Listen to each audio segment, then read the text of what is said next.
Le ciel s'est à nouveau assombré pour de nombreuses familles ce week-end. Dans le nord-ouest et au sud-ouest, deux régions toujours en proie à la crise anglophone. Une décennie après, au lieu du Sarba Hills, non loin de Bambili, sur la route menant à Ndop, cet opérateur économique, connu sous le pseudonyme de USPP, a mortellement été atteint par balle au volant de son véhicule. Plusieurs autres personnes en compagnie de qui la victime revenait d'une cérémonie funéraire ont été kidnappées par la horde de hors-la-loi, apprend-on. À Maïfort, un autre compatriote, Azanou Clyford, enseignant dans un institut privé d'enseignement supérieur de la place, lui aussi a vu son existence abrégée de façon atroce.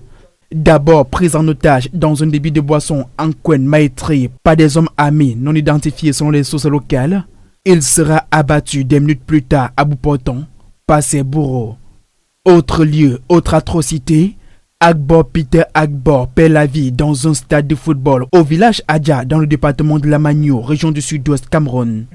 Membre de l'association des arbitres de la Magno, Agbor officiait dans une rencontre de football ce dimanche quand l'aire de jeu a été assaillie par des présumés séparatistes.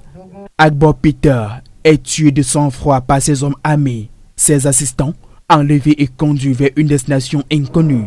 Une vague de tueries qui maintient dans l'effroi les populations de ces régions du nord-ouest et du sud-ouest qui subissent depuis 10 ans déjà les affres de cette crise considérée par le Conseil norvégien comme l'une des plus négligées au monde. Alors qu'une solution définitive peine à être trouvée par l'État du Cameroun, sur le carreau, le sang continue de couler et les morts se comptent par milliers.